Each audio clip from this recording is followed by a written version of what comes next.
تعالى ونستعينه ونستغفره ونعوذ بالله من شرور أنفسنا ومن سيئات أعمالنا من يهده الله فلا مضل له ومن يضلل فلا هادي له وأشهد أن لا إله إلا الله وحده لا شريك له وأشهد أن محمدا عبده ورسوله وبعد أيها الإخوة والأخوات السلام عليكم ورحمة الله.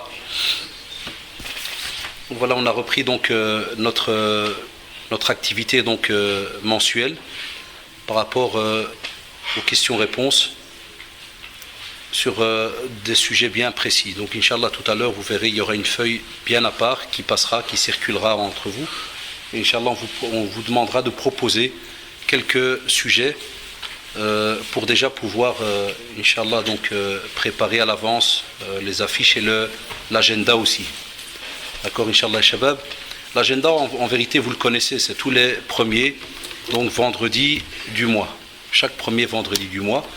La seule chose, c'est par rapport à l'heure, puisqu'il y a des changements d'heure, comme vous le savez, de prière et autres. Donc ça, on vous préviendra, Inch'Allah. Mais le principal, il y aura une feuille qui passera après, donc proposer des sujets. Et, Inch'Allah, les responsables choisiront au fur et à mesure donc, les sujets les plus appropriés, Inch'Allah. Vous l'avez remarqué, Shabab, donc le mois de Ramadan est passé. C'est la première fois donc j'ai l'occasion de vous revoir depuis bien avant les vacances. Et on a remarqué que, comme d'habitude, et je crois que les habitués, alhamdoulilah, des conférences, des rencontres, des rappels, savent que la vie du musulman est faite d'adoration. Et comme vous le savez, l'adoration, on espère, Inch'Allah, tout acte qui plaît à Allah, subhanahu wa ta'ala, et qui a donc sa présence dans le Coran et la Sunna, et que au moins, on espère, avec donc cette pratique, cet acte qu'on va mettre en pratique, gagner donc ici-bas et dans l'au-delà. Et ça, c'est, je l'espère, Inch'Allah, le but de chacun d'entre nous. Parce que, comme vous le savez, cette terre, on n'y est que de passage. Et chacun, comment est-ce qu'il va investir, comment est-ce qu'il va structurer sa vie. Très, très important. Et spécialement avec les générations d'aujourd'hui, comme vous le savez, de génération en génération, on a des petits défis qui apparaissent comme ça au fur et à mesure. Il y a des situations auxquelles, par exemple, nos parents n'étaient pas confrontés. Il y a des situations, nous, qui vous parlons, même si on est né ici, auxquelles on n'était pas confrontés. Et vous, qui êtes en face, les plus jeunes, de la même chose, au fur et à mesure. Les défis, des fois, sont un peu plus compliqués à être surpassés. Les choses, comme vous le voyez, des fois se compliquent. Alhamdulillah, il y a toujours du bien, puisqu'il y a aussi un tas de choses qui nous entourent, et que si jamais on les emploie comme il faut, à bon escient, alhamdulillah, il y a du bénéfice dedans. Lakin, comme vous le savez, donc tout ce qui tourne autour du matérialisme, autour d'aimer cette vie ici-bas, tous ces rappels qu'on vous a fait durant le mois de Ramadan en vous disant attention, le mois de Ramadan est là normalement, entre guillemets, pour recharger les batteries, purification, repentir, mois du Coran. Vous avez entendu un résumé de tous ces mots durant donc ce mois de Ramadan. Certains, alhamdoulilah, se sont sentis un petit peu déconnectés de certaines turpitudes dans lesquelles ils étaient, certains actes blâmables. Vous avez entendu un tas de termes des fois en français pour parler du négatif. D'autres, alhamdoulilah, ont pu encore augmenter plus leur foi. D'autres ont été intéressés et ont aimé le Coran. Beaucoup de jeunes, des fois, nous contactent ou bien dans les discussions qu'on a comme ça à gauche à droite, vous disent « Mashallah, j'étais pas un habitué de la mosquée, maintenant, alhamdoulilah, j'ai fait la prière de Tarawih, première fois de ma vie pendant 1 mois. Wallahi, j'aime le Coran, kada, mais qu'est-ce qui se passe après de nouveau ?» On se demande. On ne les a plus revus. Est-ce qu'après ce mois de Ramadan, est-ce qu'on est resté rattaché à ce Coran? Compréhension, pratique, lecture, c'est encore très loin des fois pour certains. D'autres, subhanallah, ont cru qu'il suffit que d'1 mois pour donc se retrouver. Je crois que tu peux le faire celui-là. Parce qu'il est... D'autres ont cru que parce qu'il y a 1 mois d'adoration, et bien après ce mois, mashallah, miracle, donc c'est fini, la vie va se structurer d'elle-même directement, sans qu'il y ait quoi que ce soit à faire. Loin de là, c'est aussi une erreur. Et certains, alhamdoulilah, jazaoumullah, ont commencé à poser des questions, se renseigner par rapport donc à leur rôle ici sur terre. Vous avez aussi remarqué, subhanallah, qu'avant le mois de Ramadan, et spécialement ceux qui des fois assistent à des prières funèbres, certains sont décédés, n'ont pas eu l'occasion de faire le jeûne comme l'ont fait certains. Et certains qui ont fait le jeûne n'ont pas terminé le mois de Ramadan. Et vous le savez, certains nous ont quittés pendant le mois de Ramadan. Et d'autres nous ont quittés juste après Ramadan. Je me rappelle par exemple au centre, juste le lendemain de Ramadan, il y a déjà les prières funèbres qui reprennent. C'est une sunna d'Allah subhanahu wa ta'ala sur terre. Et qui le meilleur, c'est celui au moins qui aura quitté cette terre en ayant structuré sa vie, en ayant donné un sens à sa vie. C'est pour ça qu'on casse entre guillemets un peu la tête à nos jeunes en leur disant Allah d'alikum, faites attention, chaque minute qui passe de votre journée doit être une minute investie. Il ne faut pas qu'il y ait entre guillemets un adage dans la tête de certains où on pense que c'est seulement le gars là qui a le qamis qui est en face, qui lui donc machallah doit étudier, doit préparer, doit être au courant de tous les sujets de la religion haute. Naam, alhamdulillah, on a des structures, on a des hiérarchies dans le domaine du savoir. Lakin, il y a une règle générale, c'est talabul ilm, l'acquisition du savoir. Là, c'est obligatoire pour tout le monde, hommes et femmes, petits et grands. Et d'après les spécialistes, chacun à sa manière et ainsi de suite. Lakin, subhanallah, votre rôle en tant qu'adorateur d'Allah subhanahu wa ta'ala sur cette terre n'est pas un rôle seulement de saisonnier. Comme lorsqu'on travaille le job étudiant, c'est pas seulement parce que Ramadan est là, alors on se donne à fond, puis juste après Ramadan, on croit qu'on est tranquille, c'est chargé jusqu'à l'année prochaine. Là, c'est pour ça qu'en général, quand Ramadan d'après vient, certains ont du mal à reprendre certains actes d'adoration. Parce qu'effectivement, ils les ont lâchés secs. Une fois Ramadan terminé, on a tout lâché. Normalement, le bénéfice, on va le voir d'après vos questions. Et comme d'habitude, même s'il y a des questions, entre guillemets, qui, subhanallah, sortent du sujet, on commencera d'abord par celles qui sont rattachées au sujet, puis on ira au fur et à mesure. Donc vous pouvez déjà les préparer. On l'a dit la fois passée, donc, et on l'a répété à chaque rencontre, il ne faut pas être gêné. C'est pour ça qu'on l'a fait exprès, donc, comme ça en privé, donc sur une feuille. Et n'hésitez pas, Allah alaikum, on fera notre possible pour répondre à ce que l'on sait répondre. Et on vous rappelle aussi, et c'est important, lorsque vous avez comme ça l'occasion d'assister à des conférences, ce n'est pas un passe-temps, mais c'est une responsabilité qu'on vous met sur votre dos. Jamais, je pense que vous ne le faites pas, on ne vient jamais donc à une conférence avec l'idée que parce qu'aujourd'hui je n'ai rien de spécial entre guillemets à faire. Mais s'il y aurait eu un appel pour aller faire un match de mini-foot, ou pour aller une petite torsera quelque part, on aurait pu entre guillemets en quelques minutes réfléchir et choisir directement l'un par rapport à l'autre. Et vous savez en général ce qu'on choisit. La preuve en est, et je le dis avec toute franchise parce que j'espère que vous nous prenez comme vos grands frères, il y a des jeunes qu'on connaît de mosquée en mosquée qui pendant une période, masha'Allah, donc étaient vraiment toujours très présents. Et puis une fois qu'on rentre dans l'âge de l'adolescence et qu'on commence, alhamdoulilah, c'est un peu normal, le sport, des fois même avant cet âge-là, et on commence à faire des petits choix où on pense que parce qu'on a mis du temps dans le sport, la religion on met à côté. Parce qu'on a mis du temps dans les études, la religion, eh bien écoutez non. La religion, subhanallah, elle vous suivra tout le temps. Et on est étonné alors de voir certains jeunes disparaître au fur et à mesure comme ça d'année en année. Au contraire, normalement, plus tu grandis, au plus on doit te voir présent. Sans oublier que la mosquée, comme vous le savez, la prière en groupe, pour l'homme est obligatoire à la mosquée. Pas chez lui à la maison. La femme n'a jamais le prie chez elle, mais on ne lui interdit pas de venir prier à la mosquée. Si elle veut venir prier, alhamdoulilah, c'est bien. Donc imaginez-vous, ya ikhwan, on ne peut pas garder donc ce système de vie chez certains de nos frères ou sœurs. C'est pour ça que votre rôle ici, en tant que jeunes qui sont donc présents, faites votre possible, Allah alaikum. Faites votre possible, Allah alaikum, de parler, faire des rappels à ceux qui sont autour de vous. Chacun d'entre nous a un proche, un frère, une sœur, un membre de la famille. Donc il faut absolument avoir ce courage de transmettre, de parler. Parce qu'on a remarqué que des fois on est gêné, on a peur qu'un tel ne va plus nous parler, ou bien il va le prendre mal, ou ceci ou cela. Là, usez, alhamdoulilah, de l'hikmah, de la sagesse, usez de bonnes paroles, d'un sourire, faites votre possible, mais transmettez. Encore tout à l'heure, je revenais donc du jardin des jeunes, donc qui a fait la porte ouverte aujourd'hui. Il y avait une vingtaine de jeunes. Vous allez me dire qu'à Bruxelles, il n'y a que ça. On retrouve les invitations par SMS, sur Internet, Facebook et compagnie, partout. Donc on sent qu'il y a dans la communauté, des fois, entre guillemets, ce petit relâchement par rapport au fait que ça doit être quelque chose d'automatique dans votre vie. Être présent, donc, dans une activité religieuse. Et la plus belle des activités d'office, elles sont toutes belles. La Kinékhouane, celle qui est obligatoire sans discussion, c'est déjà d'office celle de faire la prière donc à la mosquée en groupe. Spécialement les shabab, vous le savez très bien.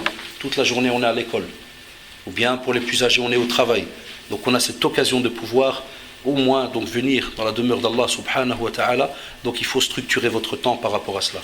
Et Allah alaikum, j'espère, Inch'Allah, que vous n'aurez jamais à choisir ou avoir un dilemme par rapport à est-ce que je prends le sport et je laisse la religion.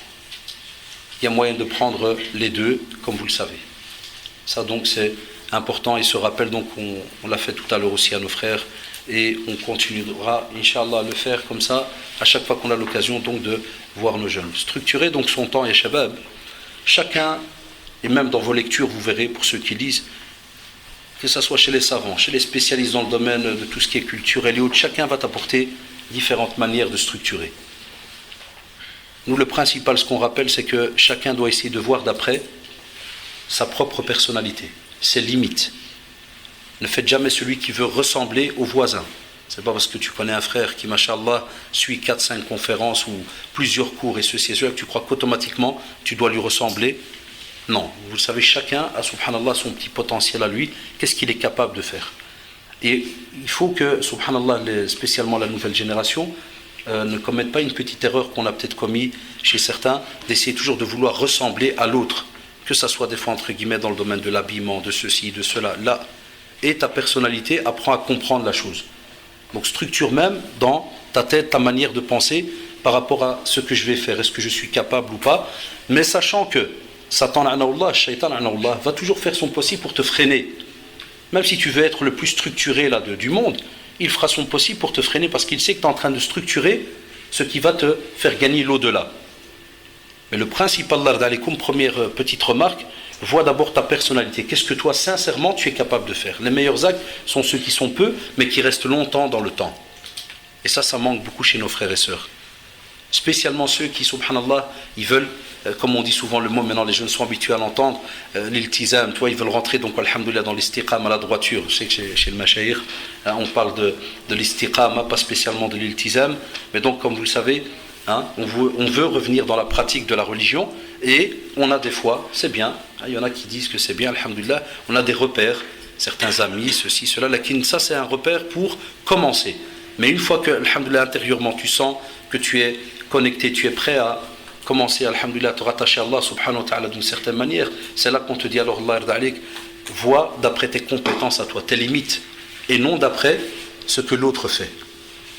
C'est pour ça que certains de nos jeunes nous font la remarque, quand des fois ils ont un peu largué comme ça la pratique, quand tu dis ouais voilà, on était dans un groupe de jeunes, mais subhanallah, j'arrivais pas à suivre, c'était un peu trop difficile, c'était ceci, tu dis t'arrivais pas à suivre quoi, les cours, ce qui se disait, tu fais non, les amis. Et ça c'est pas normal.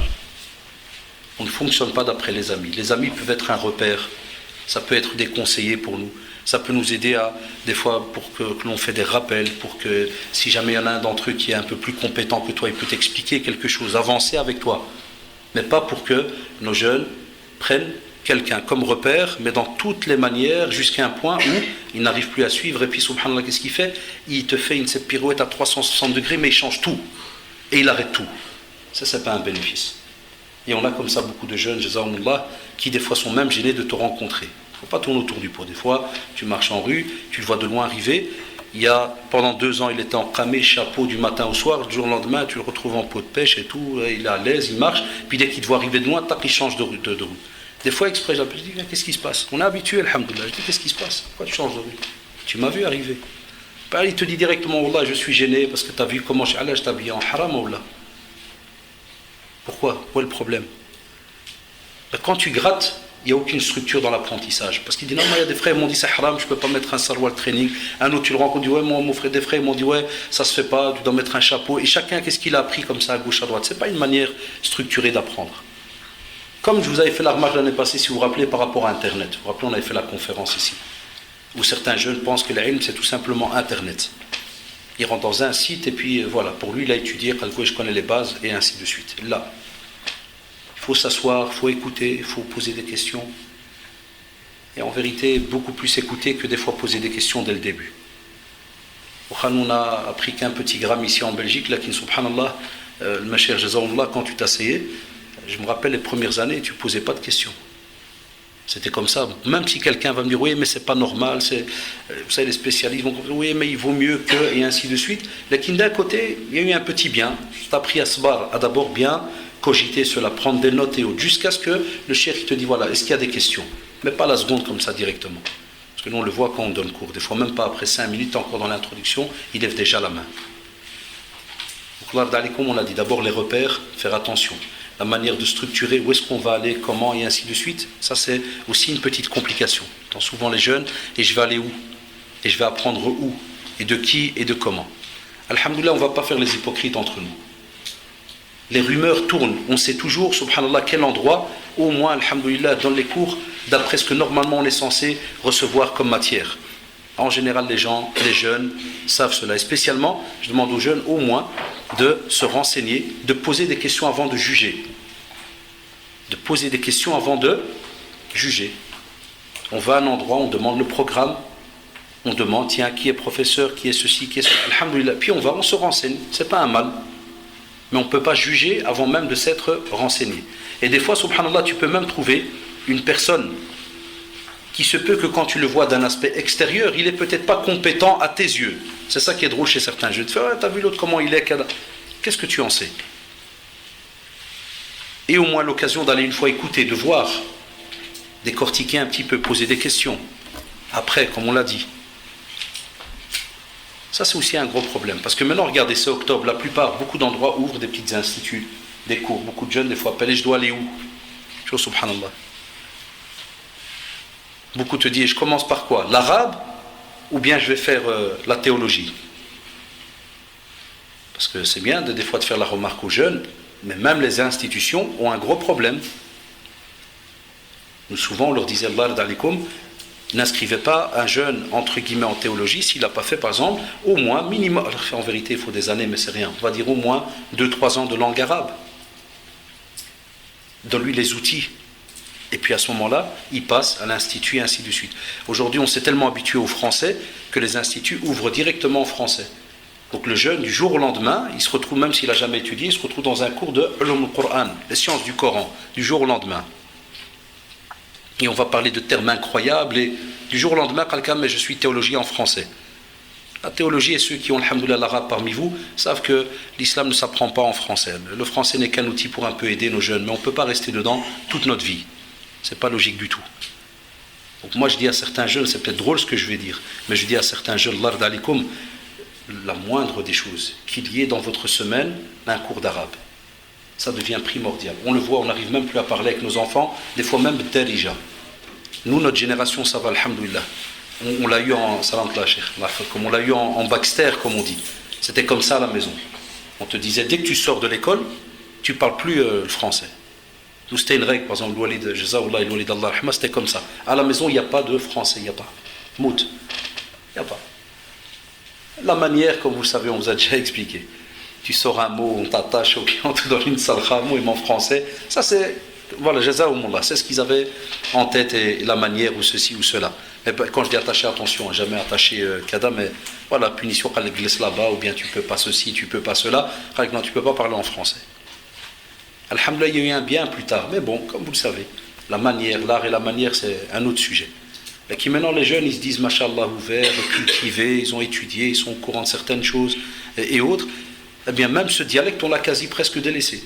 Ou bien, des fois, on parle le dialecte, mais qui ne ressemble même pas à l'arabe, parce qu'on va parler que du rif. Puis si tu dis un mot qui va ressembler peut-être même à de la langue arabe, mais en darija, il ne va pas te comprendre.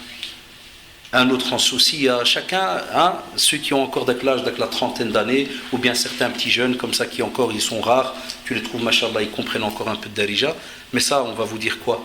Ça, c'est le minimum vital, ya shabab. C'est le minimum vital.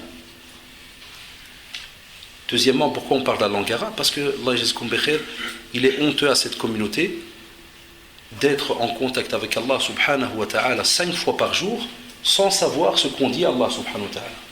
Sans vivre ce qu'on est en train de faire.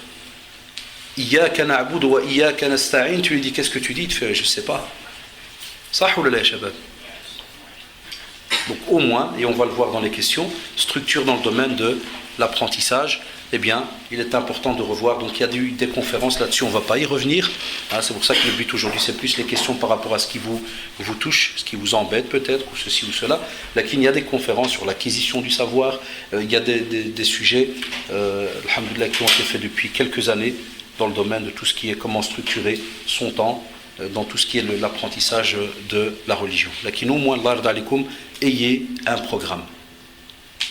Chaque jeune, Allah est musulman comme il se doit, devrait normalement, comme il prépare sa rentrée scolaire, il devrait mettre un grand agenda annuel. Vous savez, les grands agendas. Format A3 ou là, très grand, tu le mets en face de toi. et tu mets des petites couleurs, conférences, cours, et tu les coloris, les dates là, avant même d'aller voir est-ce que tu vas faire du sport ou ceci ou cela. Naam, comme a dit le prophète sallallahu alayhi wa sallam, même ton corps, tu as des devoirs, des obligations vis-à-vis de lui. Il n'y a aucun problème de ce côté-là. On ne vous dit pas, Shabab, que le sport est interdit. Mais on remarque chez nos jeunes que souvent, on privilégie le sport par rapport à aller s'asseoir 2 minutes parce que c'est lourd. C'est vrai, il faut peut-être voir un petit peu qu'est-ce qui fait que c'est lourd. Est-ce que c'est notre caractère? Est-ce que c'est peut-être le professeur aussi qui, des fois, entre guillemets, n'est pas à la hauteur et ainsi de suite. Donc il faut aussi, des fois, étudier un peu tous ces petits domaines-là. On essaie de se conseiller chacun, mais on fait son possible. Je vous ai dit, quand c'est une question qui sort du sujet, plus ou moins, ou bien qui est trop générale, on fera ça au fur et à mesure.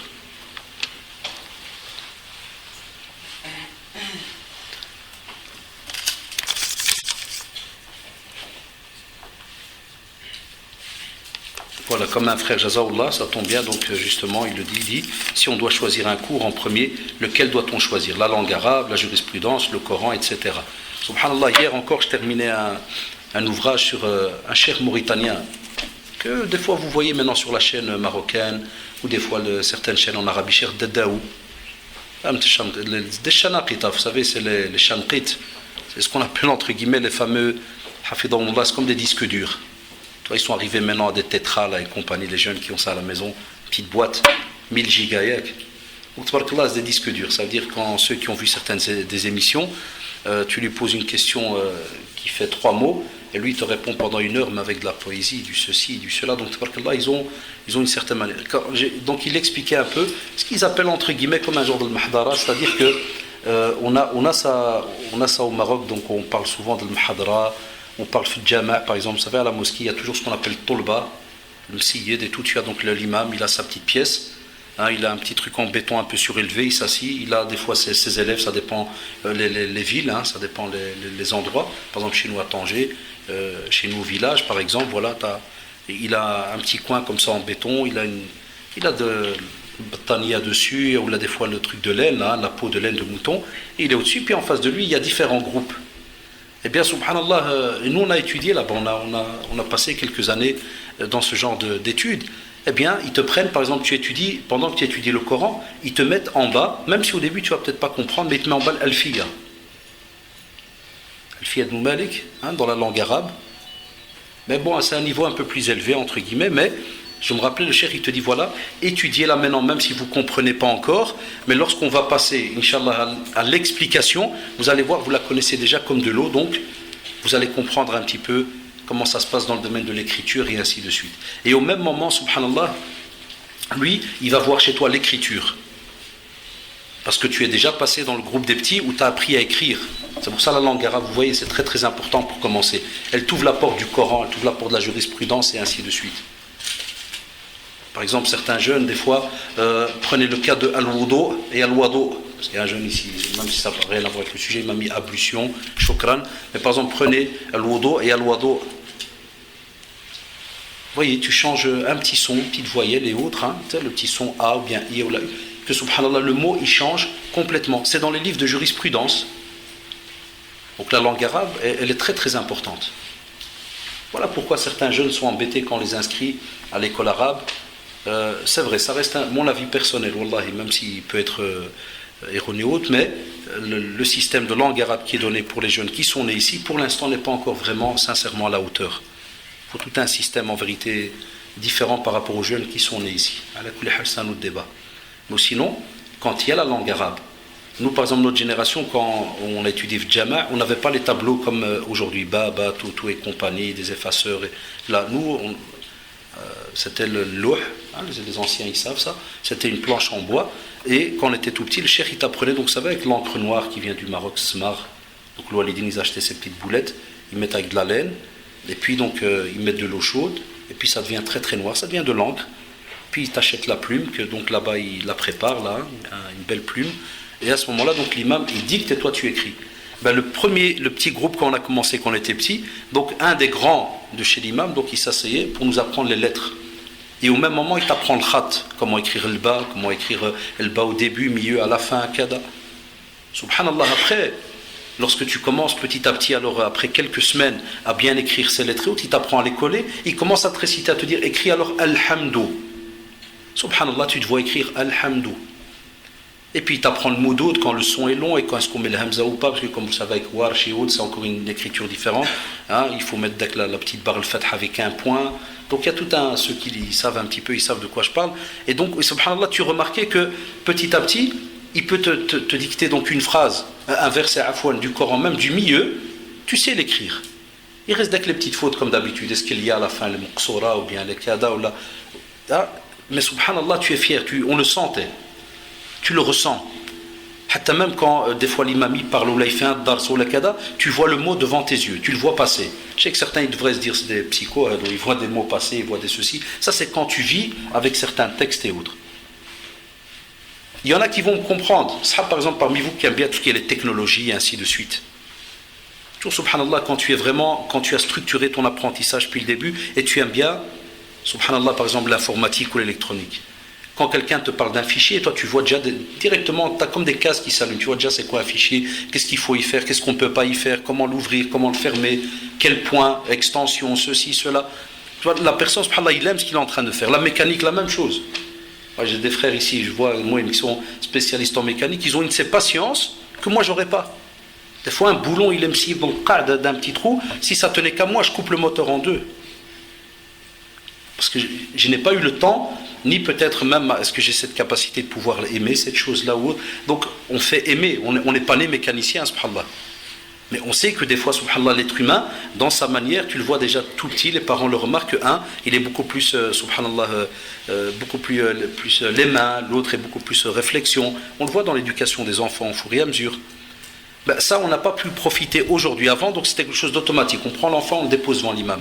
Mais aujourd'hui, que c'est très structuré, parce qu'il y a l'école, il y a ceci, il y a cela, eh bien, on doit, nous les parents, expliquer alors à nos enfants pour leur faire aimer, leur dire, voilà, même si c'est vrai, effectivement, tu n'aimes peut-être pas y aller, mais voilà un peu le bénéfice, le pourquoi. Puis tu prends un Coran à côté de lui, tu lui montres, regarde comment c'est beau, ceci, ben, pour que tu arrives, Inch'Allah, à lire comme papa, il est, parce qu'il a... Je l'espère qu'il te voit aussi lire. Ou bien quand c'est entre jeunes, le grand frère vis-à-vis de celui-là qui ne lit pas, et ainsi de suite. On essaye, on parle, on explique. Et puis à ce moment-là, subhanallah, dès que tu as de l'arabe, on ne t'interdit pas, parce qu'aujourd'hui c'est comme ça ici en Belgique. On n'a pas une très très grande structure dans le domaine de l'apprentissage. Mais au moins, pendant que tu étudies dans une institut la langue arabe, c'est vrai, tu peux commencer à t'habituer à écouter certains cours. Pas pour devenir, comme le font les jeunes, directement un moufti ou ceci ou cela. Non, loin de là. Loin de là. Chacun à son niveau. Mais au moins commencer, dès que ça, petit à petit, à délecter certaines choses. À t'entraîner. Par exemple, nous, quand on apprenait un peu l'arabe, des fois, je me rappelle, ça a pris quelques années avant que l'imam, il te donne, subhanallah, un livre. C'est une joie. Le cheikh, il t'apporte un livre sans ponctuation. Et qu'est-ce qu'il fait comme exercice? Il te dit, prépare-moi cette page. Mets-moi la ponctuation. Toi, tu ne sais même pas le pourquoi. Est-ce que c'est un maf'ul bi, maf'ul li ajli, ou bien alash, ou khabar, ou khabar muqaddam, Allahu alam. Ça viendra après. Mais dans les poésies que tu as étudiées, tu entends ces mots-là. Mais tu ne sais même pas le pourquoi, le comment. Donc à ce moment-là, on te dit, subhanallah,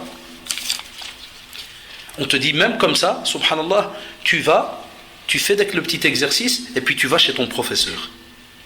Cheikh, est-ce que c'est juste? Est-ce que kada? On n'a plus ce lien. C'est pour ça qu'avant l'imam avait un rôle très très important dans la mosquée. Et chez nous les Maghrébins, qu'Allah subhanahu wa ta'ala nous guide, spécialement en Europe, on a enlevé le respect qui était dû à l'imam en général, dans beaucoup de mosquées. On lui a enlevé son respect. Certains pays musulmans qu'on visite, quand l'imam entre, subhanallah, ça me rappelait une fois, on était encore jeunes, je disais à des copains, on avait été visiter un pays musulman, je lui dis, subhanallah, comme Moussa alayhi salam, lorsqu'il a traversé la mer s'est fendue en deux, ça ou là. Dans certains pays musulmans, quand l'imam est rentré par l'arrière et qui doit traverser la salle, les gens directement ils entendent la porte, parce qu'ils savent qu'il sort de cette porte-là, tout le monde subhanallah se retourne, t'entends plus rien, et la mosquée elle se coupe en deux. Et l'imam il passe, il hiba subhanallah, un respect. Et après la prière, les gens vont la tête baissée, on demande, est-ce que c'est bien comme ça qu'on lit cette chose-là? Alors les jeunes, dans la structure de votre apprentissage, ne soyez pas gênés de venir après la prière. Wallah, je ne pense pas qu'un imam éjecterait un élève, un frère, jamais. Sinon il n'a aucun bien alors. Tu viens chez l'imam 2 petites secondes, écoute ma fatiha comment elle est. Et parce qu'on se plaint, on se dit on est en Belgique, on n'a pas le système vraiment à la musulmane, donc le frère il dit de rappeler aux sœurs que les questions ne sont pas pour la fin, qu'elles doivent les donner maintenant. Donc à ce moment-là on vous dit, il ne faut pas toujours attendre jusqu'à ce qu'il y ait un très très beau système où il n'y aurait aucune lacune ni quoi que ce soit. Non, ce n'est pas le cas pour l'instant. Alors on vous dit à ce moment-là, ne soyez pas gênés, passe, viens, demande, et ainsi de suite. Donc c'est pour ça qu'on vous dit, l'ard alikum, ça reste un avis à Shabab. Et c'est pour ça qu'avec vos conférences, les autres, avec d'autres frères que vous connaissez compétents en la matière, posez-leur aussi donc vos questions. Vous verrez vous-même chacun qu'est-ce qu'il va vous dire. Mais moi, après autant d'années, arrivé à l'âge de 40 ans, je dis à nos frères, l'ard alikum, inscrivez-vous à des cours d'arabe. Mais de l'arabe et aussi beaucoup de pratiques à côté parce que vous le savez très bien. C'est peut-être un rêve, un idéal, mais on ne parle pas beaucoup, on ne parle pas l'arabe entre nous. Déjà même entre amis, dans les familles, et ainsi de suite. Mais au moins, je me dis alors, lorsqu'on va essayer de toucher certains livres et autres, au moins, il y a des choses qui ressemblent, on a entendu ces choses-là. Au moins par rapport, lorsque, comme dit le frère, on va suivre après des cours de jurisprudence, de Coran. Et subhanallah, l'arabe, à côté, va de pair avec le Coran. Et le Coran, ya shabab, normalement, dans votre structure à vous du temps, ça doit être quelque chose de journalier. Kalamullah, vous imaginez ce que c'est la parole d'Allah subhanahu wa ta'ala? Est-ce qu'on imagine ce que c'est? Est-ce qu'on imagine qu'il y a Allah subhanahu wa ta'ala qui transmet à Jibril alayhi salam, et que Jibril alayhi salam, il faut encore aller voir dans les traditions dans le Bukhari, comment était Jibril alayhi salam? C'est une créature d'Allah subhanahu wa ta'ala incroyable. On ne pourrait même pas, entre guillemets, dessiner, ou tu ne peux pas. Tu ne peux pas imaginer, c'est immense, c'est immense, c'est immense. Mais les plus belles créatures d'Allah subhanahu wa ta'ala, on ne peut pas imaginer. C'est lui qui subhanallah reçoit ce privilège incroyable de prendre la parole d'Allah subhanahu wa ta'ala, la transmettre au prophète sallallahu alayhi wa sallam. Pour ça je dis aussi aux jeunes la biographie du prophète sallallahu alayhi wa sallam. Impossible qu'un jeune il me dise j'ai pas de temps. L'inverse, que j'ai trop de temps. Impossible. Normalement votre petit, à côté de votre lit là, le table de chevet, où certains y mettent les mangas là, ou bien certains y mettent leur PSP, d'autres y mettent certains livres de je ne sais quoi. Il faudrait normalement, subhanallah, qu'il y ait au moins 2-3 petits ouvrages. Un petit ouvrage sur la vie du prophète, sallallahu alayhi wa sallam, c'est des fois très résumé. Il y a des petits ouvrages très résumés sur la vie du prophète, sallallahu alayhi wa sallam. Et que tu sois fier que quand tu entends quelqu'un te parler du prophète, sallallahu alayhi wa sallam, tu es au courant. Donc voilà, c'est 2-3 petites bases. Ça, alhamdoulilah, quand tu lis un petit livre de sira, connu dans le monde des libraires et autres, même si tu n'as pas encore un cours de sira, parce qu'il faut un cours, même la sira, wallah, il faut un cours. Parce que des fois, tu peux être étonné. Comme j'ai des jeunes, par exemple, des fois, ils font la remarque, et là, en privé, dans une discussion, puis il te dit, regardez comment Shaitan, il peut rentrer par une petite porte. Il vient chez toi, il te fait, l'oncle du prophète, sallallahu alayhi wa sallam, il est mort non musulman. Tu dis, non musulman. Franchement, c'est dommage. Hein. Et ouais, pourquoi? Parce qu'il l'a aidé et tout, et ça fait drôle. Hein. T'es sûr que Zaman, qu'il n'y a pas moyen de. Non. Tu dis, Smahli, c'est. Toi, parce qu'on est dans une truc, c'est la normale, et tout, tu dis, c'est comme ça, voilà, mais. Puis, hein, tu vas expliquer le hidayah, ceci, la guidance, mais tu sens que la personne, subhanallah, directement, il est déstabilisé. Et ça peut arriver comme ça dans plein de sujets. Mais normalement, quand on a appris ça depuis qu'on est jeune, Cheikh Daddaou Hafidahullah, il disait dans l'ouvrage, il dit que sa mère, une des choses qu'il faisait, mais regardez, subhanallah, c'est pour ça que, vous voyez comment c'est long ce sujet, il peut aller dans plein de branches, le choix de l'épouse et de l'époux, religion, comportement, ce qu'il y a là-dedans. Il dit que sa mère, quand ils avaient déjà 3 ans, écoutez-moi bien, il dit quand il avait déjà 3 ans, écoutez bien, pour qu'il ne dorme pas entre le Maghrib et l'Acha, et même des fois après l'Acha, pour une certaine période, jusqu'à l'heure où ils vont manger, elle leur récitait des poésies, et il devait les répéter. Et il dit, arrivé à 5 ans, je connaissais déjà des centaines et des centaines et des centaines de vers de poésie. À 5 ans. Ça veut dire qu'il y avait de la matière. Il dit, après, quand j'ai eu 8 ans, puis j'approche 10 ans, ils ont des périodes où ils passent alors chez quelqu'un pour leur expliquer dès que les bases, et ils avancent. Eh bien, pour l'enfant, c'est la même chose. Pour nous les jeunes, lorsqu'on vous dit qu'il y a la pratique qui vient parce qu'on répète et ainsi de suite et on avance, c'est la même chose. Parce qu'on a structuré certaines choses, mais on a effectivement un petit manque côté familial. Eh bien, ceux maintenant parmi vous qui entendent tous ces sujets-là doivent faire leur possible pour apprendre, comme ça plus tard. Les enfants, donc, depuis qu'il est petit, tu commences avec lui. Et tu n'attends pas toujours d'être le fameux skin professeur là, à qui tu vas lui déposer ton enfant une fois par semaine pendant 2 heures. Et que tu crois qu'il va sortir de la ciba, ouais, c'est de la langue arabe, il a tout. Parce qu'il y a des parents même qui se fâchent, ils te font, ouais, mon fils est Jama depuis 10 ans et il ne connaît rien. Ouais, c'est pas les 2 petites heures, là, comme vous le savez.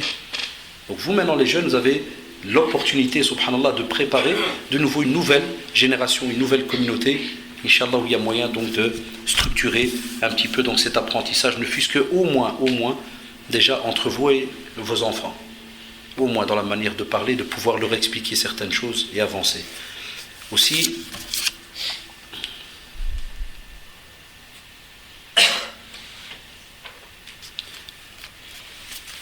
maintenant on va rester dans ce qu'on appelle le structure, mais vraiment au sens large du terme, puisque je vois que les questions apparemment donc fusent des fois dans d'autres domaines, mais qui ressemblent plus ou moins.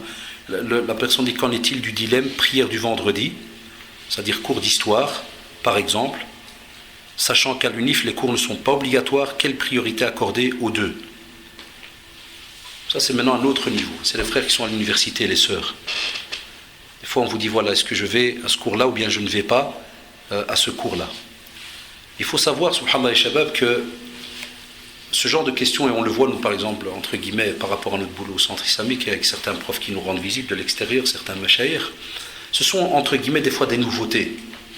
Certains peuvent vous répondre à l'état brut directement, en disant « Oh, à l'UNIF, tu dois suivre les cours, et parce qu'il faut absolument que les cours soient bien suivis, et ainsi de suite. » Et d'autres vont te dire « Ah, nous, on n'est pas de votre pays, on ne connaît pas donc votre système, on ne sait pas comment est-ce que votre système fonctionne. » On sait effectivement, comme a dit ici la personne, qu'il y a des cours qui ne sont pas obligatoires. Alors on sait qu'on a un certain nombre, au moins de 3 vendredis consécutifs, faire attention de ne pas comme ça les délaisser. Lakin de nouveau, on n'arrête pas de répéter à nos jeunes, attention, ça c'est pour celui qui n'a pas d'excuse. Quand quelqu'un est bloqué, comme par exemple déjà d'office celui secondaire, quand quelqu'un est bloqué au cours, il ne peut pas les trafiquer et faire comme j'entends certains jeunes, des faux témoignages. Ça veut dire qu'il fait un mot, que des fois même le père, oh là là, vas-y écris toi-même, alors il met voilà, j'étais malade, ou bien je devais prendre ma mère au médecin, parce qu'il sait qu'il a, entre guillemets, un éducateur qui est à l'aise du moment qu'il voit que le père a signé, puis le père il vient, il signe et tout. On ne peut pas faire de faux témoignages comme ça, des faux certificats et ainsi de suite. Soit il y a, soit il n'y a pas. Et là on demande aux machers Zaoullah, que ce soit du Maroc, d'Arabie ou autre, quand on a des rencontres avec le Ramadan, ou bien des fois quand on rend visite, il te dit quand tu es, pour ça Cheikh Al-Uthaymin rahimahullah, il te dit toujours taqillah mastata'at. Crains Allah d'après vraiment les possibilités, jusqu'à tes limites, jusque là où tu es capable d'aller. Ou quand tu as des cours, c'est obligatoire, ou bien des fois au travail, tu ne peux pas faire un faux certificat. Il y a des jeunes, des fois, ils disent non, mon frère là, le Jumu'ah, il passe avant. Et il fait un faux certificat, il ment. Hatta Allah et le machir qui sont des fois entre guillemets un peu durs et tout, il te dit comment tu veux faire un bien, mais en le faisant, Ibn Taymiyyah rahimahullah, il a tout un épître là-dessus. Comment faire un bien, mais en employant du mal, en mentant. Si jamais le cours, subhanallah, d'histoire n'est pas obligatoire, mais que toi tu es structuré, tu es quelqu'un par exemple où tu sais que normalement il y a le syllabus, il y a tout, spécialement pour ce cours, et que tu me dis effectivement c'est un cours option, c'est à côté, c'est pas un problème et autres, mais que tu es quelqu'un, alhamdoulilah, qui sait structurer son apprentissage à la maison, son programme et autres, alhamdoulilah, tant que l'université elle-même te donne cette liberté. Et vous dit voilà, vous n'êtes pas obligé de venir à telle et telle heure. Enfin, à ce moment-là, alhamdoulilah, devant Allah subhanahu wa ta'ala, tu as une opportunité qui t'est donnée. Lakin de nouveau, on te dit, va voir ta formation. Je donne un exemple, quelqu'un qui est en médecine. Parce que des fois, attention, j'ai des amis qui sont dans des comités d'étudiants, des fois on discute et ils te disent que ces derniers temps de ta'lim, tout ce qui est l'apprentissage même, l'université, il devient très bizarre. Ça veut dire on te met des fois un tas de petites règles comme ça. Non, ça il n'y a pas de problème. Ça, dès que tu as 30 heures, c'est bon. Dès que tu as pointé autant d'heures, ça va. Dès que tu as telle moyenne. Mais en général, qu'est-ce qu'on fait? Et vous savez, on ouvre alors les portes. Et on se dit, ça c'est un cours entre guillemets option, il faut que 5 sur 10, c'est bon. Zma 5 sur 10. Ça, il faut 6 sur 10, 6 sur 10. À la fin, quand il termine son diplôme, combien il vaut? 5 sur 10. Le type, il est resté 5 sur 10 pendant 4 ans. Il a une licence qui vaut 5 sur 10. C'est après qu'on vient, qu'on lui donne une tarte en lui disant, écoutez, c'est pas assez. C'est vrai, vous êtes diplômé, mais en vérité, on prend toujours ceux qui ont telle et telle moyenne. Alhamdoulilah, le musulman, il fait son possible. Mais il ne fait pas le kamikaze aussi. Quand il faut être formé dans tel et tel domaine, spécialement, subhanallah, des fois dans le domaine médical et autres, on ne peut pas jouer. Des fois, il y en a qui nous appellent, qui font médecine, tu dis, monsieur, voilà, il y a tel cours, et souvent, ils nous appellent pour les vendredis. On lui dit de nouveau, c'est entre lui et Allah, subhanahu wa ta'ala, il doit être clair, il sait, c'est lui qui est étudiant, et il sait, subhanallah, les limites qu'il a. Qu'est-ce que tu es capable de faire? Et là, alhamdoulilah, il est honnête, il sait qu'il n'y a pas de problème, on lui a donné la permission de le faire. Donc on lui dit alors à ce moment-là, qu'est-ce que tu es capable de faire? Tu es capable d'étudier cela, de le revoir toi-même, d'avoir des explications de quelqu'un et autres. Alhamdoulilah, comme on l'a dit à les frères, le principal, on ne peut pas trafiquer dans le domaine de tout ce qui est entre guillemets des certificats, des faux motifs. Ça, on ne peut pas l'ardalikum. Parce que je le dis avec toute franchise, on a des jeunes qui s'habituent comme ça, très drôle. Hein. Ils aiment bien la Belgique, ils aiment bien la carte d'identité belge, ils aiment bien les petites primes et tout, mais chaque fois quand c'est pour lui, non, c'est des koufars qui crèvent. Ça rase, les pites sur des petits mots, tu sais, quand tu les vois les petits shows comme ça, mais ça rase le flamand, kada, tatina, subhanallah. Mais dès que c'est pour de l'argent, dès que c'est pour des petites bourses par-ci par-là, ah là, encore un peu, on va dire Jazakumullah. Alors on change par merci ou ça fait. Donne, gratte, donne. Le musulman, il doit être juste. Et dès que le petit discours de certains petits shows comme ça par-ci par-là, les mouvements que vous savez, takfiri ou ceci, ça veut dire allez, tout le monde est kuffar et on y va, donnez votre argent, donnez tout le reste, mais à l'aise, on s'amuse toute l'année et on se balade à gauche à droite là. Un musulman, c'est un ambassadeur de sa religion. C'est-à-dire quand il va à un endroit, il n'a pas besoin de commencer à traficoter dans certaines choses. Il faut être clair. Je veux pas, je veux pas. Là, regardez, très, très bête exemple. Hein. On a nos enfants dans une école, par exemple, et j'ai une question à 2 francs, comme d'habitude, piscine, cadavre, vous savez. Et tu entends certains, on va faire... parce que c'est passé aussi à la télévision, vous vous rappelez? Une fois sur la piscine, les musulmans, le voile, la piscine, cadavre. Et tu entends, subhanallah, regardez comment est-ce que l'image après, elle est ternie. Alors on vient, ouais, vous allez aller nager, non, comment vous allez faire? Regardez comment on structure le musulman là. Non, mon père m'a déjà fait un certificat médical. Et tu es malade, chère fille? Non. Mais il y a des certificats, madame. Hein. C'est pas l'image du musulman. Nous, on a eu le cas, là, la personne est venue, nous a dit, ouais, voilà, il y a piscine, cadavre. Non, ils vont pas. Pourquoi? Voilà, j'ai des règles, des principes, ils vont pas. Ouais, mais c'est obligatoire. Oui, il n'y a pas de problème. L'enseignement est obligatoire, pas la piscine. C'est tout. Si je dois être jugé, ou bien s'il y a une amende, ou n'importe quoi, il n'y a pas de problème. Alors tu entends d'autres fois, tu rentres dans les polémiques, fais un certificat, Allah sahbi à tel endroit là, il n'y a pas. Le musulman doit être clair, il sait que s'il meurt ce soir-là, tu auras des questions là, et tu seras questionné sur tout ce que tes doigts là ont fait, tout ce que tes yeux, ta bouche, ton nez, tous les membres du corps. Et vous le savez, les membres vont témoigner le jour du jugement dernier. Donc, pour la question, vous avez compris. Si, alhamdoulilah, tu es compétent, tu sais, des fois, par exemple, le frère peut dire que le cours n'est pas obligatoire, et sur les étudiants parmi vous, ils savent ça, parce qu'on a eu ça aussi en supérieur. Il y a certains cours, c'est parce qu'ils ont des grilles horaires. Et je rigolais des fois avant avec certains copains étudiants, c'est comme s'ils doivent trouver des heures pour faire travailler certains profs. Des fois, ils te mettent à la fin de la journée un cours philo, à 5 heures, de 5 à 6. Et des fois, alhamdoulilah, ça tombe bien, il n'y a rien de spécial, tu vas voir, tu trouves 4 élèves.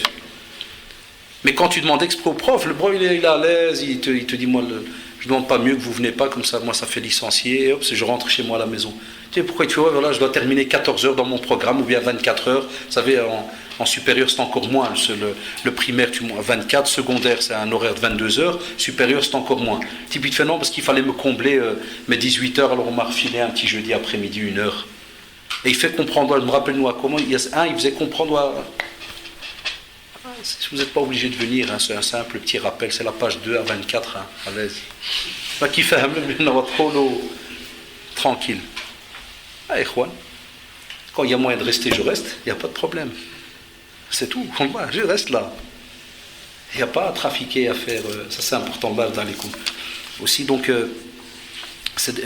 la personne dit ces derniers temps, et que les sœurs, si elles savent déjà envoyer les questions, parce que comme vous savez, l'horaire, la période est très courte. La personne dit donc, ces derniers temps, je ne cesse de commettre un péché, mais je demande pardon, et j'ai peur que ce péché devienne un cercle vicieux, c'est la cigarette. Que dois-je faire? J'ai peur d'être en perdition continue. Alhamdulillah, wallah, ce qui est déjà bien, c'est quand la personne reconnaît déjà qu'il y a un problème.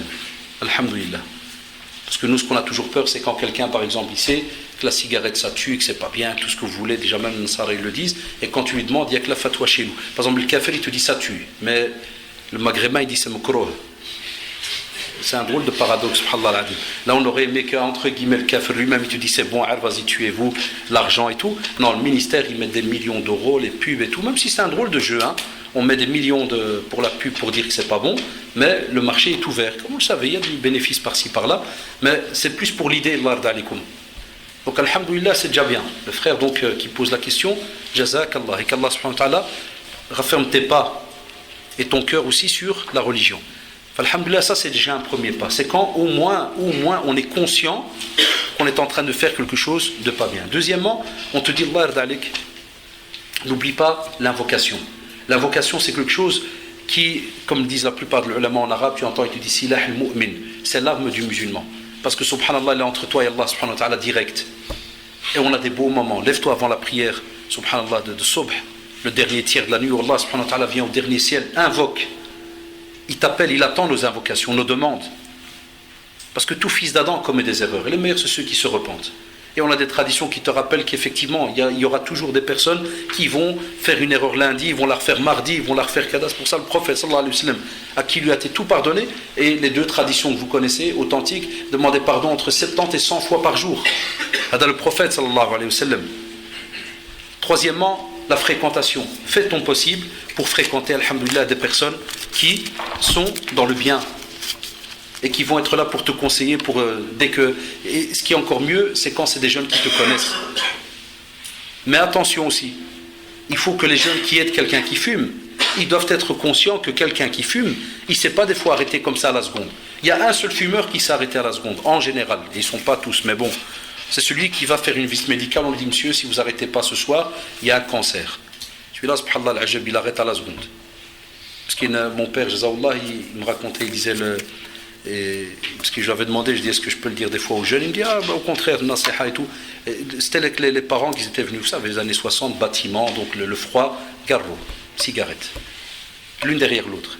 Et il me disait c'était avec ça qu'on chauffait. Il me dit fini,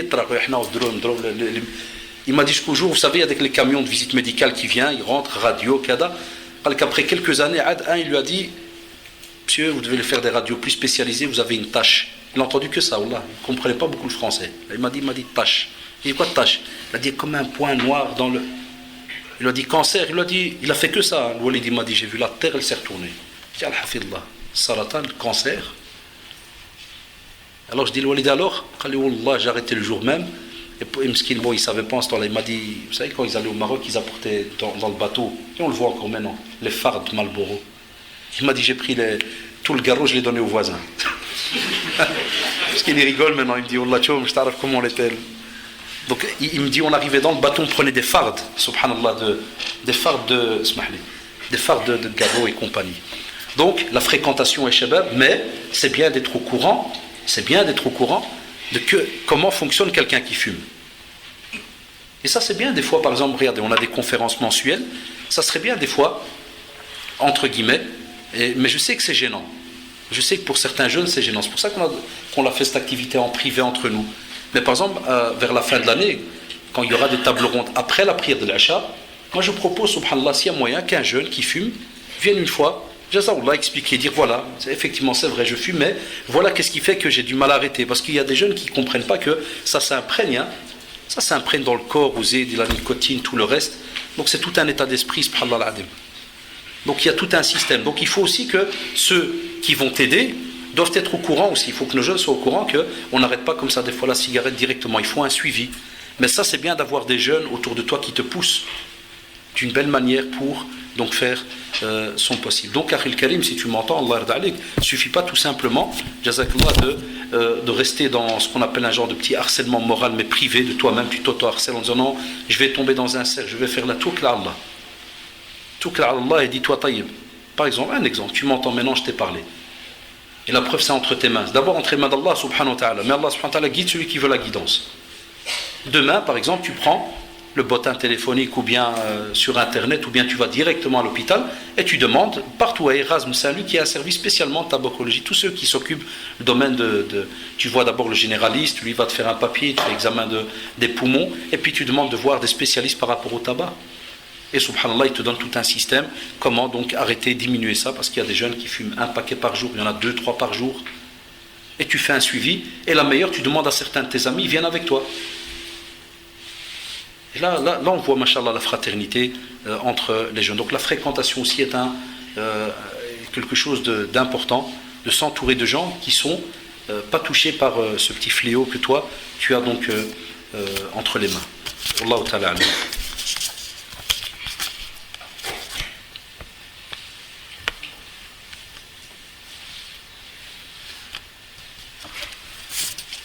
Ici, on va vite répondre à des questions comme ça de jurisprudence à la fin, très rapidement. Parce que beaucoup, ici, vous voyez, c'est tout du jeune, côté sœur. La même chose, ça revient tout le temps, mais alhamdoulilah, on prendra toujours un plaisir à répondre à cette question. Est-ce haram de retirer son voile pour travailler, pour subvenir à ses besoins, même en étant marié? Yarhamukallah. Vous avez remarqué donc ce qu'on a dit dans l'introduction. Chaque musulman doit structurer son savoir.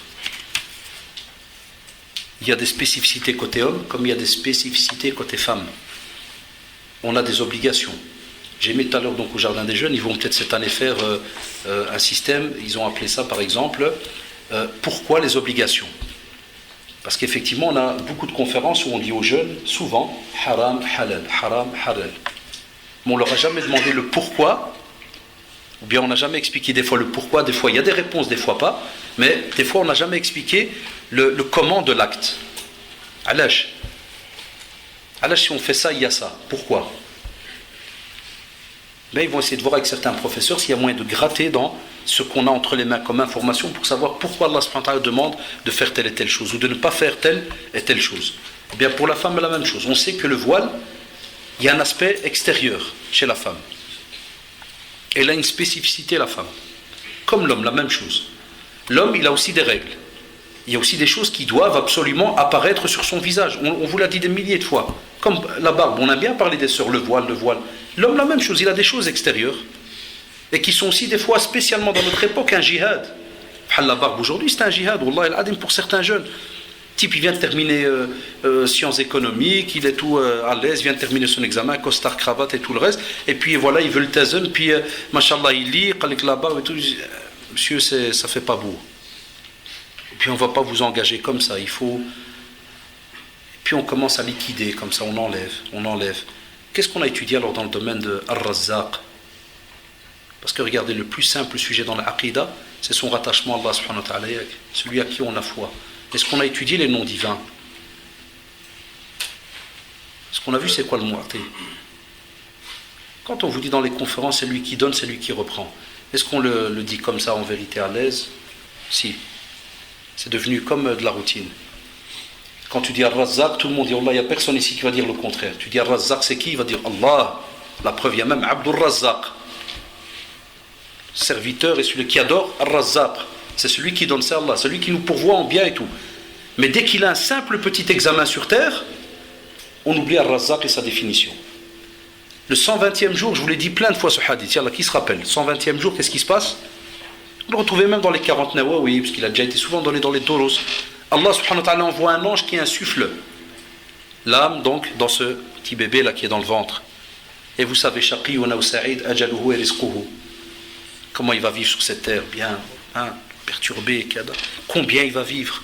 50 ans, 60, 1 minute, 1 seconde.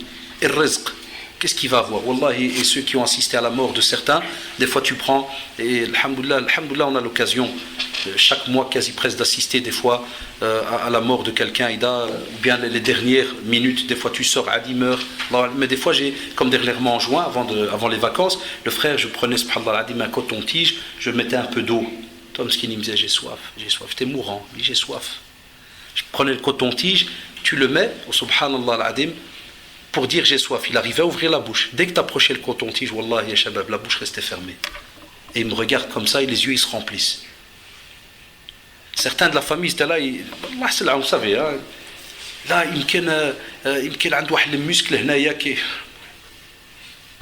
ça se peut ça. Wallah, ça se peut. Avec ceux qui sont un peu dans les livres ou kada et tout, on sait que des fois la personne, subhanallah, il arrive que voilà, il devait boire 122 litres toute sa vie, il arrivait aux 122 litres. Pas un petit millième, rien de plus ni de moins, 120, point à la ligne. Donc toi, Yaourti, il y a un salaf salih, ridullah alayhim. J'avais entendu Ahad Mashiach y rapporter donc cette parole. Vous connaissez le Dars as-Salat tashtaki, la prière se plaint, Cheikh Khalid Rashid. Il rapportait dedans, il dit qu'un salaf salih, ils sont venus chez lui pour se plaindre pour l'augmentation du prix du blé. Il lui a dit Amarani an a'budahu wa ahadani an yarzuqani. C'est tout. Allah, très très beau. Ça, c'est la vie du musulman sur terre. Amarani, ça veut dire, ils l'ont dit, ya cher, regarde le blé, kada, là, c'est cher, et c'est. Il leur a dit, chouf, Allah subhanahu wa ta'ala, il m'a ordonné de l'adorer. Et il m'a donné sa parole, qui va donc subvenir à mes besoins. Il m'a donné sa parole. Donc, il leur a dit à la fin, Wallahi la ubali. Qui est que le prix monte ou il descend, je n'aurai qu'est-ce qui va m'être écrit. Si je dois manger aujourd'hui, je vais manger. Alors, Allah ardalikum ya shabab. Qu'on montre que le musulman a une certaine spécificité. Moi, je me rappelle quand je suis rentré en première année supérieure, et ça tombe bien le supérieur, subhanallah, quand il y avait avec nous, il ne faut pas être gêné de le dire, il y avait avec nous des juifs, des chrétiens, des athées, comme vous le savez, tous ceux qui étudient.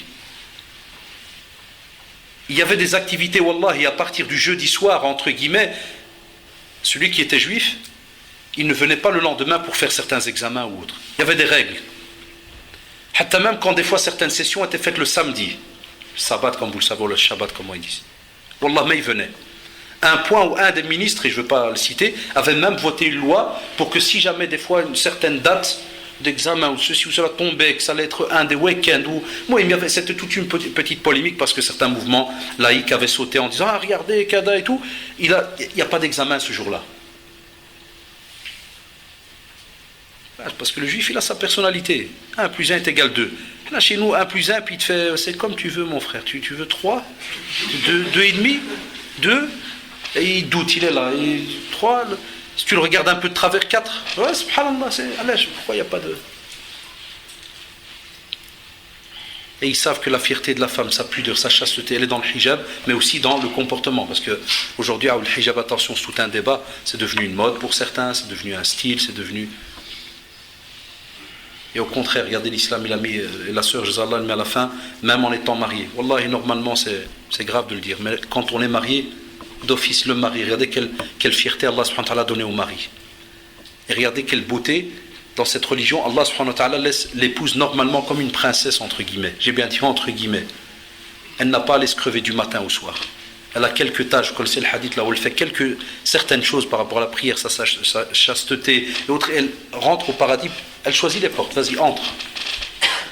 Elle obéit à son mari, elle fait son jeûne. Ce hadith, tu ne le trouves pas pour les hommes, subhanallah. L'homme doit subvenir à tous les besoins de son épouse. Allahu Akbar. Elle n'a pas, elle, à sortir, mskina, trimée, comme on le voit des fois le matin, trouve des petites madrées qui partent. Des fois, moi, ça m'arrive de temps en temps, Ida, je vois une madrée à 7h du matin, l'arrêt, et je fais, Khalti, yakma, marita machan tabib, yakma, tu vas au médecin, là, ana machan khdem. Femme âgée, subhanallah al-adim, nettoyage, il y en a encore plein, et vous le savez. Tout ça parce qu'il n'y a pas un rôle qui a été suivi par rapport à ce qui est demandé des fois à certains dans la communauté. Donc, Allah d'alikum, faites votre possible de ne pas toucher à ces obligations religieuses qu'on a. On ne doit pas y toucher, Allah d'alikum. Sinon, qu'est-ce qui restera plus tard de cette religion? Parce qu'on a donné l'importance à l'extérieur comme on le donne aussi à l'intérieur. C'est ce que je dis aux jeunes. Les deux vont de pair. Allah d'alikum. Une personne vit en Arabie toute l'année, a-t-il droit au chômage? Elle envoie une personne chaque fois mettre sa carte de pointage à sa place, est-ce bien? Non, là, il y a juste. Ça, on l'a demandé exprès au Mashiach chez nous pendant le mois de Ramadan. Là, il y a juste. Quand tu t'inscris au chômage, c'est que tu es demandeur d'emploi. On doit être honnête en tant que musulman. On est demandeur d'emploi. C'est pour ça qu'on te donne cette somme. CPS, la même chose. Tu vas voir le règlement interne, on ne donne le CPS que pour ceux qui, kada. Il y a des conditions. Donc taqillah. Et on avait même, subhanallah, demandé au mashayikh par rapport à des fois certaines sœurs qui vont au chômage, donc elles ont le hijab et tout, mais le mari et elle, il te jure, il te dit Ana wallah, moi je vais travailler. Le jour où il m'appelle, j'arrête. Hadala yajouz. Ne mange que ce que tu as droit de manger. Et les ulama ils te disent wallah, même d'Arabie. Pourquoi je cite souvent? Parce que je sais que dans les stéréotypes, dans la tête des gens, souvent dès que tu dis Arabie, ça veut dire que c'est les purs et durs. Allez, on va prendre ça alors. Mais dans ces questions-là, wallah, il te dit non, abadan, tu ne peux pas. Tu as un pacte, tu es rentré en Belgique, tu as un pacte là. Alhamdoulilah, dans le halal, ça on le sait. Mais tu ne peux pas venir et jouer avec aussi. Ils font séparer. Combien de fois ils nous appellent au centre islamique? Le mari s'arrange avec sa femme pour faire séparer. Comme ça, on touche 2 salaires. Hadala yajouz, wallahi. L'islam, on est marié ou on ne l'est pas. On peut être séparé entre guillemets de 2 corps, quand des fois il y a des histoires très très graves, là le adoul ou bien le cheikh il donne un conseil, ou le médiateur, pour un peu calmer les choses, mais pas avec le séparé, que vous savez de quoi je parle. On va chez le juge de paix, puis exprès on sépare et on fait un trafic et ainsi de suite. Là, ça on ne peut pas, Allah yedina wa yedihum jami'an. J'ai mon grand frère qui ne prie pas, comment réagir face à cela? Il arrête, il commence, il est très orgueilleux. Alhamdoulilah, comme on l'a dit tout à l'heure, je suis déjà content quand on trouve déjà la base d'un problème. Alhamdoulilah. Orgueilleux, ça y a moyen petit à petit, vous savez, des fois chacun d'entre nous a des traits de personnalité, soit parce qu'il les a gardés depuis petit, soit. On ne va pas rentrer très loin dans ce détail-là, mais on va vous dire au moins, de nouveau, invoquer Allah subhanahu wa ta'ala pour lui.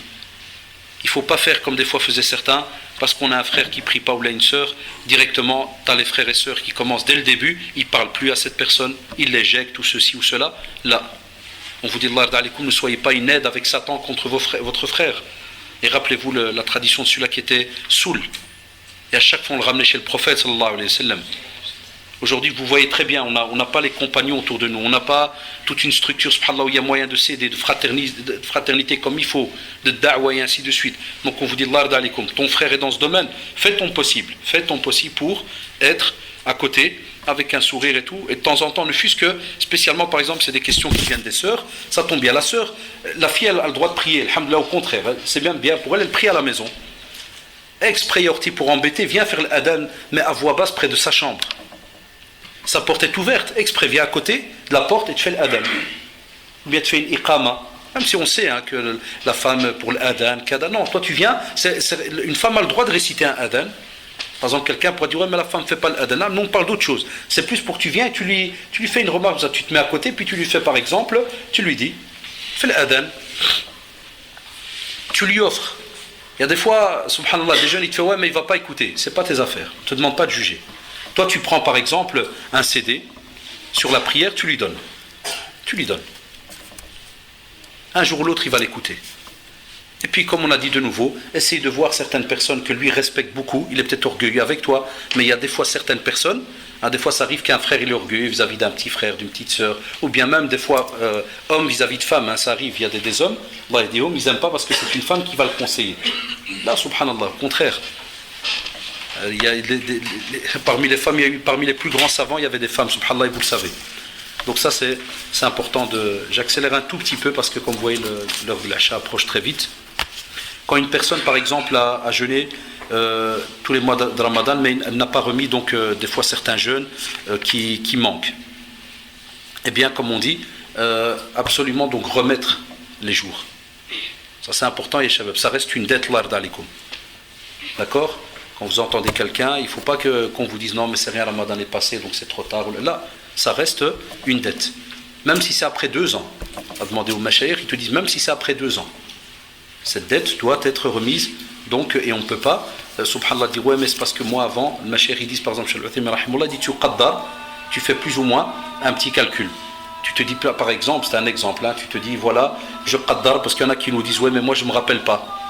Moi je pense que par exemple peut-être qu'il y avait 5 jours ou bien 6. Tu qaddar, monte vers 6. Tu fais alors à ce moment-là, tu fais 6 par exemple et tu remets tes jours. Mais tu ne peux pas laisser par exemple les choses en disant c'est passé, ça fait salam alaikum. Ça c'est pas bon l'ard alaikum. Et on a des personnes qui subhanallah croient que c'est un plaisir qu'ils font. Ils disent non mais c'est rien, plus tard, là. Quand c'était des dettes comme ça, il faut toujours les remettre le plus rapidement possible. Un point où le mashayikh, ils ont même, dans les questions, comme vous avez remarqué, ils disent est-ce qu'on commence par Shawwal ou bien la dette? Beaucoup te disent fais d'abord la dette et puis Shawwal. Et certains, alors ils ont dit quand c'est trop de jours, par exemple spécialement la femme qui a accouché, et que c'est tout un mois, c'est-à-dire 30 jours, là alors certains ils ont dit tu peux commencer par Shawwal et puis tu termines donc tes 30 jours. Voilà, ça c'est la question qui revient habituellement, mais comme c'est une parole qu'on se donne, c'est qu'on répond, on fait notre possible. La question par rapport à tout ce qui est donc la gélatine. Le Majma' al-Fiqhi à la Mecque donc a fait une fatwa depuis des années de cela, comme vous le savez, qui dit donc c'est halal, parce qu'ils appellent ça l'istiha, la transformation du produit de base. Parce que le produit de base a suivi tout un process, il a vraiment été transformé chimiquement à un point où quand tu as le bonbon, si tu vas le faire décortiquer, tu ne retrouveras jamais une matière de viande ou quoi que ce soit dedans. Et d'autres savants, ils ont dit haram, parce qu'ils ont dit tout ce qui a commencé, la règle connue, tout ce qui a commencé à la base en étant haram, la fin est haram. Donc ne vous étonnez pas. Quand c'est comme ça, alhamdoulilah qu'il y a des gens haut placés dans le ilm qui le disent, eh bien, on se respecte. Ne pas quand quelqu'un va chez quelqu'un, lui haram sa nourriture, rabaisser ce qu'il a ou ceci ou cela. Au contraire. On reste donc dans les limites et on accepte les avis, spécialement quand ça vient de grands savants. Ça c'est important, Wallahu ta'ala a'lam. La même chose quand on dit les produits light, ça il faut se renseigner chez les gens qui s'y connaissent là-dedans. La dernière émission qui est passée dernièrement, il y a Allah, je crois sur RTB ou bien envoyé spécial sur le light. Et voilà, ils ont expliqué que c'était du n'importe quoi. Tout ce qui était l'aspartame et compagnie de c'est quand j'ai vu l'émission c'est trop tu bois de l'essence. Wallahi. Même un des représentants de commerce, il a rigolé, il a dit c'est vrai qu'il n'y a pas de light, il n'y a rien. Et là, tout ce qui est le domaine du bio, CADA, ceci, cela, ça c'est autre chose. Mais dans le domaine commercial, il faut être spécialiste là-dedans pour Allah ta'ala. À l'école, j'ai des amis donc, qui ne sont pas musulmans, je ne leur parle pas. Ce serait compter le jour du jugement. Mais je ne sais pas comment m'y prendre. Même chose pour un frère que je connais depuis longtemps. Et je vois que maintenant il s'est égaré, je ne sais pas comment donc parler. Tout d'abord, c'est une grosse erreur chez certains qui pensent qu'un kafir, on ne peut pas lui parler. Au contraire. Au contraire. Déjà, rien que dans le domaine de da'wa, la da'wa peut commencer par un sourire. Il y a la polémique par rapport à salam. Mais ça, alhamdoulilah, certains savants, ils ont expliqué. Ils ont parlé là-dessus. Même au temps du prophète, ça se passait.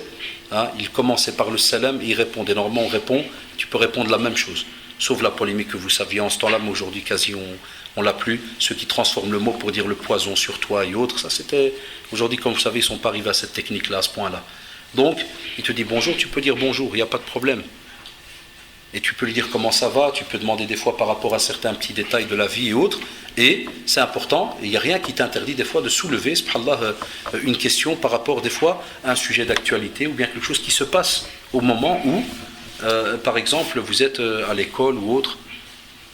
Des fois tu peux même demander, il ne faut pas être gêné, tu peux dire voilà, tu as vu on est potes, on est en classe depuis des années, je ne sais pas si avec tout ce que tu entends, si tu as besoin de demander quelque chose par rapport à l'islam, ceci, cela, tu lances. Et ça ne veut pas dire parce que tu lui as dit ça que tu es capable de répondre à tout. Non, au contraire, il va te demander, il ne faut pas être gêné. Si jamais quelque chose, tu es sûr de toi, tu sais répondre, c'est bien. Ou sinon, il n'y a pas de problème, tu notes. Puis comme dernièrement, donc on centre, je reçois des écoles qui viennent. Et des fois, il y a souvent des Belges qui lèvent la main et me font monsieur, pourquoi le porc, il est interdit?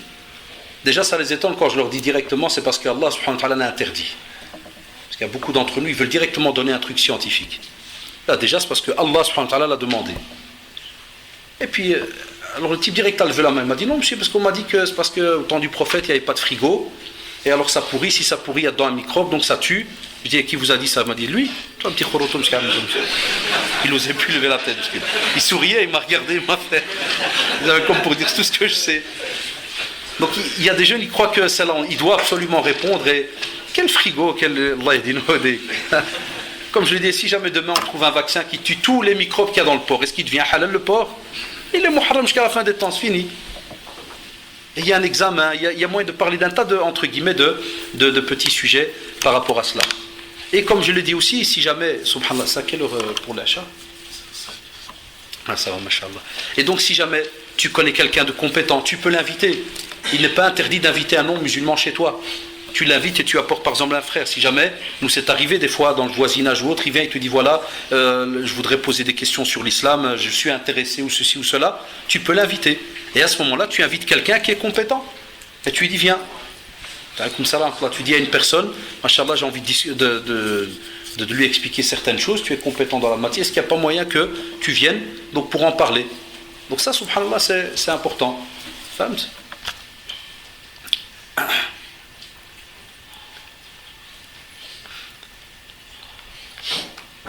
Et naam, jazallah le frère ici pour le rappel, de rappeler que le prophète dans un très très beau hadith, et ce hadith, subhanallah, il peut même être, donc d'office il est général, que ce soit dans le domaine de la cigarette qu'on parlait tout à l'heure. Il a dit kullu ummati mu'afa, sauf qui? Al-mujahir, c'est pas al-muhajir. Vous vous rappelez la petite erreur en arabe de certains, ils croient le mujahir. Le mujahid, c'est celui, subhanallah, il fait une mauvaise action et il vient la montrer. Et il la montre devant tout le monde. Et ça, subhanallah, quand le prophète dit kullu ummati mu'afa illa c'est un harf d'istithna, ça veut dire qu'on va d'office enlever tout un paquet. Si jamais, subhanallah, le prophète, sallallahu alayhi wa sallam, il y a plus de 1431 années, te dit qu'un groupe sera bien sauve, ce groupe-là, attends-toi déjà, et c'est pour ça le hadith est très très important, attends-toi déjà à un châtiment grave par rapport à cela. C'est-à-dire que tu ne gagnes pas ce bienfait d'Allah subhanahu wa ta'ala d'avoir évité tout un mal, et même le jour du jugement dernier, de gagner l'au-delà. Donc ça c'est un petit rappel en plus par rapport donc à celui qui fume, et même entre guillemets, ça venait les autres semaines, par rapport à celui qui sort avec quelqu'un, ou par rapport à celui subhanallah, qui fait une mauvaise action, et il le dit même des fois, et il y en a qui sont très malins, il fait la mauvaise action, puis il dit Wallah ya'fou, t'as pas besoin de le dire. Donc il ne faut pas montrer comme ça ces mauvaises actions. Lakin, comme vous le savez, le hadith là, employez-le, gardez-le en tête par rapport à lorsque vous lui faites la remarque. Parce que des fois, il y en a qui fument, mais ils ne pensent même pas qu'il est en train de, subhanallah, de montrer aux autres qu'il est en train de faire un mal. Parce que celui qui montre aux autres le mal qu'il fait, wallah, c'est très grave le jour du jugement dernier. Il y a même d'autres textes qui te parlent justement de ce genre de personnes, qui te disent Allah subhanahu wa ta'ala, il y a des personnes que Allah subhanahu wa ta'ala a couvert la nuit, et le jour ils viennent et ils parlent de leur moussiba qu'ils ont fait. Donc attention par rapport à al-mujahir, ceux qui viennent et qui montrent, au moins Allah ne montrez pas si jamais vous faites une mauvaise action comme ça. Et il y en a qui le font même dans d'autres domaines, dans les insultes. L'insulte, il dit ouais mais moi je suis un nerveux, je suis un cadre. Non, tu sais que tu es un nerveux, tu as un souci, cache, tu n'as pas à le montrer. Wallahu ta'ala alam. Allah hafadna ala kulli hal. Je travaille depuis 23 ans avec des enfants, je suis obligé d'enlever mon voile à l'intérieur, j'aime mon travail, dois-je le quitter à cause de mon voile? Merci mon frère. C'est la même réponse qu'on a dit tout à l'heure, c'est que si jamais, subhanallah, à l'intérieur de l'endroit où la personne travaille avec les enfants, il n'y a pas d'homme qui rentre, enfin, alhamdoulilah, les ulama, ils ont des fatawas sur la... Même si certains, ils ont rajouté une petite virgule, mais le fatawa, par exemple, de Cheikh al-Uthaymi, rahimahullah, connu même chez d'autres savants, le fait que la femme enlève le voile devant une femme étrangère, même non musulmane, ils ont dit si il y a une confiance et que cette femme ne va pas raconter ou parler ou exagérer dans certains, ça veut dire qu'elle va, entre guillemets, quand je dis exagérer, ça veut dire qu'elle ne garde pas avec l'amitié, elle en parle aux autres en disant ah, t'as vu la marocaine, elle a comme ça, et ainsi de suite. Je dis marocaine, ça peut être n'importe quelle autre musulmane, on te dit elle peut. Ça c'est quand il y a une certaine sécurité. Des fois il y a des sœurs qui nous disent ouais moi je travaille dans une crèche, il n'y a aucun homme qui rentre, on a une caméra, et il faut appuyer, il faut cada, donc on sait qui est là, et donc alhamdoulilah personne ne nous voit. Alhamdoulilah la sœur si elle est à son aise, il n'y a pas de problème. Mais c'est pas parce qu'on aime un travail que automatiquement alors on peut toucher à ce qui est licite. Mais on peut, mashallah, grâce à ces questions-là, vous avez remarqué que on peut, et maintenant certaines sœurs le font, alhamdoulilah, certains frères, de faire des activités comme ça, où les sœurs peuvent un peu s'épanouir, s'émanciper, faire comme ça certaines activités. Parce qu'on croit toujours que la femme n'a pas le droit de faire quelque chose, loin de là. On a besoin de la femme, wallah, spécialement ces derniers temps, dans plein de domaines. Dans plein de domaines. Mais il faut seulement que nous, les musulmans, on investit un peu dans ces domaines-là. Des fois, il y a des musulmans qui vont donner de l'argent à fond dans des crèches, mais on n'arrive pas à faire, par exemple, un projet de crèche musulmane, ou les sœurs, alhamdoulilah, qui ont étudié dans le domaine de l'enseignement, bien des puricultrices, ou ceci ou cela, domaine, comme vous le savez, tout ce qui tourne dans l'éducation, on ne voit pas. On ne voit pas de projet des fois. Il y en a, alhamdoulilah, mais c'est très très très très peu. Wallahu ta'ala alam.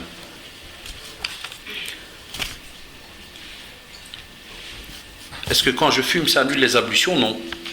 La cigarette n'annule pas les ablutions. Lakin, subhanallah, c'est drôle ce que je vais dire. Elle annule ton bénéfice, ikhwan.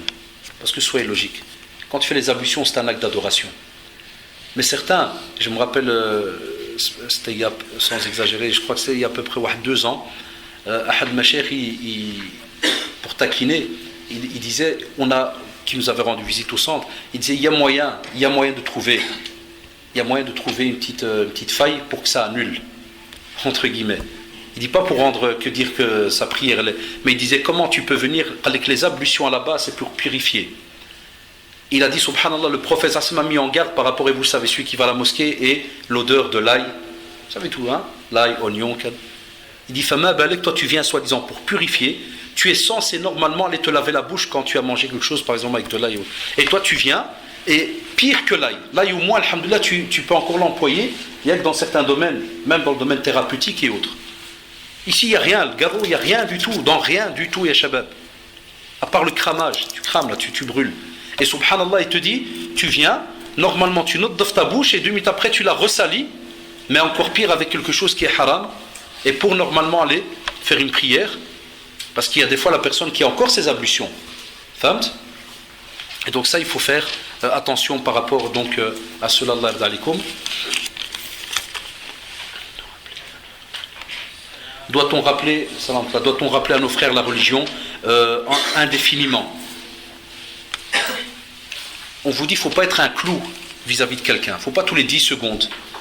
Quand tu lis certains ouvrages dans le domaine de fiqh da'wa, hein, c'est long comme sujet, mais un exemple parmi ce qu'on peut en tirer, te dit tu ne peux pas tous les 10 secondes venir chez quelqu'un, par exemple qui commet un mal, lui parler tout le temps que de cette chose-là. Tu peux entrer par une autre porte, parler d'un autre sujet. Tu peux aussi lui laisser quelques jours. Tu peux même, des fois pour certains, comme on dit le hajr, ça veut dire tu peux même quitter cette personne des fois même pendant 1 semaine ou 2, sachant qu'il t'aime bien et que ça va provoquer en lui une demande, une wahsha aussi, il a envie de te revoir. Et il va poser la question, tiens, pourquoi tu ne me parles pas ou ceci ou cela. Donc quand il y a comme ça des fois un problème avec certains jeunes, comme dit ici la personne dans le domaine de la religion, de la pratique, essayez de structurer votre manière, comment vous allez lui parler. Pas tout le temps, comme on l'a dit, employez aussi des outils didactiques, employez des fois d'autres personnes, employez l'invocation, employez des fois même le côté faciès, le sourire, et comme on l'a dit, il y a des fois des belles paroles, des paroles douces et hautes. Souvent beaucoup de mes chers dans les émissions, tu les entends, ils viennent dire à la personne, Wallahi, uhibbuka fillah. Quand tu commences, il y a tout un art dans la communication à Shabab. Quand tu dis à quelqu'un, uhibbuka fillah, je t'aime en Allah subhanahu wa ta'ala. Déjà, ça apaise celui qui est en face. Aussi d'autres dans la communication disent, c'est bien de tenir la main. Chez nous, par exemple, côté musulman, côté africain, on va dire même pas dire spécialement musulman, tout ce qui est africain, on le voit dans les différentes communautés, le fait de toucher la personne. On est très proche. Il y a des communautés, quand tu parles, si tu t'approches de lui, il ne va pas accepter la discussion. Il se sent comme des fois agressé ou tu es trop proche de lui. Alors que nous, on peut des fois marcher en tenant la main. Ce n'est pas un signe négatif chez nous. Donc il y a comme ça différents moyens qu'on peut employer. Qu'est-ce qu'on fait? Parce qu'il reste 5, 6. Ouais, on va. Donc, pour ne pas oublier, Inch'Allah, après la prière de l'Aïcha, les frères ils ont mis des petits CD en vente, des petits CD de questions-réponses très simples que les jeunes avaient demandé. Ils sont à 1 euro. Et ça aide un peu pour les conférences, les activités qu'il y a et tout. Donc c'est 1 euro. Investissez Allah d'Alikum, donc ça sera l'accueil. Et il y a aussi les inscriptions pour la piscine tous les mardis, soir, pour hommes. C'est combien?